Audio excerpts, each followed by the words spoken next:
बिस्मिल्लाहिर्रहमानिर्रहीम। ख़वातीन व हज़रात अस्सलामु अलैकुम। मैं जावेद महर उम्मीद करता हूँ कि आप लोग खैर आफियत से होंगे। ख़वातीन व हज़रात, कश्मीर जन्नत नज़ीर। कश्मीर के बारे में कायदे आज़म ने फरमाया था कि कश्मीर पाकिस्तान की शाहरग है। इसका मतलब ये हुआ कि शाहरग के बगैर कोई भी इंसान ज़िंदा नहीं रह सकता। लिहाजा पाकिस्तान कश्मीर के बगैर अधूरा है और कश्मीर पाकिस्तान के बगैर अधूरा है। जब भी हम कश्मीर के बारे में बात करते हैं तो हमें शायरों की शायरी नज़र आती है और उनकी कविताएं, उनकी लिखी हुई नज़में नज़र आती हैं। वो खूबसूरत नज़ारे, वो पर्वतें, वो पहाड़। शायर कहता है ये वादियाँ, ये पर्वतों की शाहज़ादियाँ। और किसी शायर ने क्या खूब कहा है कि चलो कश्मीर चलते हैं, जहाँ बर्फ़ गिरती है, जहाँ पत्थरों के नीचे फूल खिलते हैं, जहाँ चश्मे उबलते हैं, जहाँ बारिश बरसती है, जहाँ कोहसार जलते हैं, चलो कश्मीर चलते हैं। वो कश्मीर जो आज सुलग रहा है, जहाँ पर हिंदू बनिए ने जुल्म की, बर्बरियत की, हैवानियत की इंतहा कर दी गई। पाकिस्तान जब आज़ाद हुआ था तब से लेकर अब तक हिंदुस्तान ने वहाँ पे जो जुल्म व बर्बरियत के जो है वो पहाड़ तोड़ के रख दिए हैं। ना उसने औरत को देखा, ना उसने बच्चे को देखा, ना जवान को देखा, ना बूढ़ों को देखा। बेतहाशा लातादाद औरतों की असमत दरी की गई, लातादाद नौजवानों को तह तह किया गया। और शायर कहता है सुना है बहुत सस्ता है खून वहाँ का, सुना है बहुत सस्ता है खून वहाँ का, एक बस्ती जिसे लोग कश्मीर कहते हैं। वो कश्मीर आज मदद के लिए पुकार रहा है। और ये चीज़ हमें नोट कर लेनी चाहिए कि कश्मीर हमारा है, हमारा रहेगा, क्योंकि 1948, 1965 और 1999 ये तीन बहुत बड़ी जंगें हम हिंदू बनिए के साथ इसी महाज पर लड़ चुके हैं। इससे साबित हुआ कि कश्मीर हमारे लिए कितना अहम है, ना सिर्फ पाकिस्तान के लिए बल्कि पूरी मुस्लिम दुनिया के लिए। ये बहुत अहम है। ये खित्ता हमारे लिए हमारी शाहरग है। और जब पाकिस्तान आज़ाद हुआ था तो 505 स्टेट्स ऐसी थीं, ऐसी रियासतें थीं जिनका फैसला नहीं हुआ था। और यही कहा गया था कि वो जिससे चाहें, हिंदुस्तान से चाहें या पाकिस्तान से चाहें, वो अपना इल्हाक कर सकते हैं। तो चूँकि यहाँ मुसलमानों की मेजॉरिटी थी और वो चाहते थे कि वो पाकिस्तान का हिस्सा बने लेकिन वहाँ का जो डोगरा राजा था उसने 75,000 यानी 75,000 नानक शाही में इसको बेच दिया। इकबाल ने इसी पे कहा था कि कौम फरोख्तंद चे अर्जा फरोख्तंद, कि कौम बेच दी और कितनी सस्ती बेच दी, बगैर पूछे कि वो क्या चाहते हैं, उनकी मर्ज़ी क्या है, उनको बेच दिया।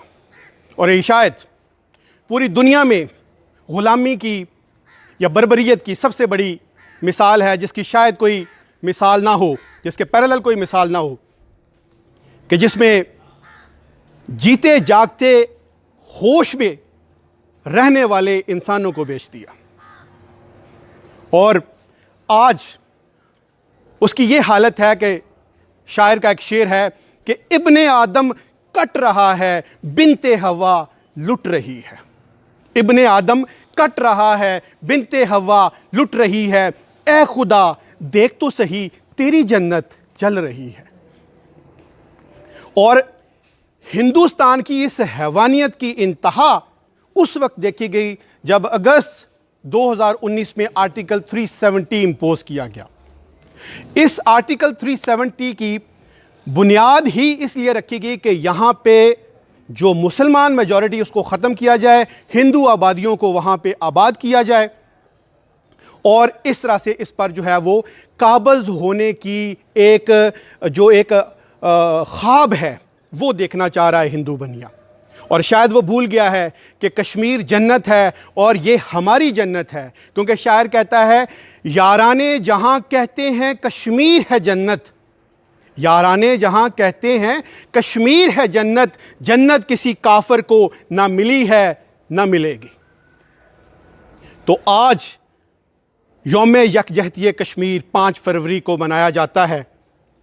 और एक बात बड़े दुख के साथ कहूंगा कि 1 अरब के करीब जो 56 या 57 मुसलमान ममालिक हैं वो सोए पड़े हैं। सिर्फ चंद ममालिक इस वक्त हमें नज़र आ रहे हैं कश्मीर के साथ।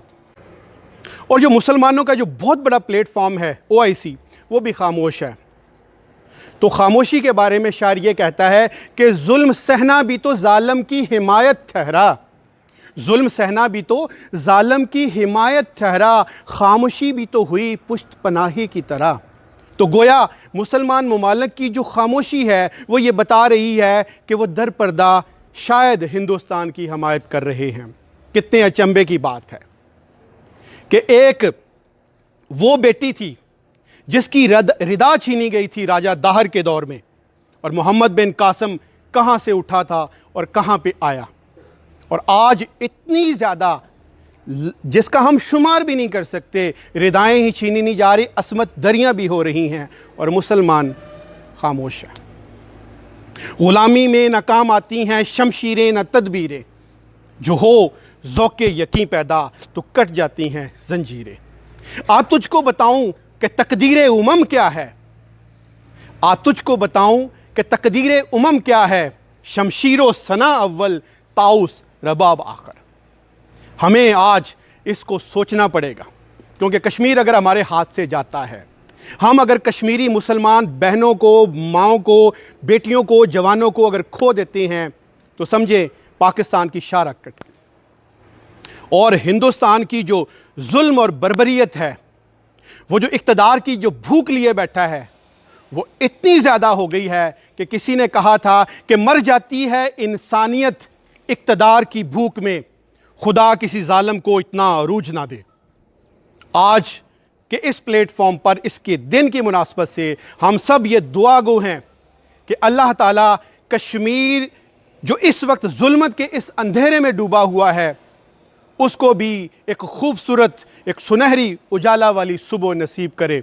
और हमारे वो तमाम जो मुसलमान कश्मीर में कट रहे हैं, शहीद हो रहे हैं, उनको हमारा पैगाम है कि हमारी माली, हमारी जानी, हमारी इखलाकी, हर तरह से ना सिर्फ कौम की, पूरी जो मुसलमान जो दुनिया जो ये दर्द रखती है, ये एहसास रखती है, उनकी ये सारी की सारी जो अमदाद है, जो एहसासात हैं, वो जज्बात हैं, वो कश्मीर के साथ हैं। और हम कभी कश्मीर को अकेला नहीं छोड़ेंगे, क्योंकि हम इसके साथ ही एक बुलंद नारा लगाएंगे, कश्मीर बनेगा पाकिस्तान, पाकिस्तान जिंदाबाद। कश्मीर बनेगा, कश्मीर बनेगा पाकिस्तान, पाकिस्तान।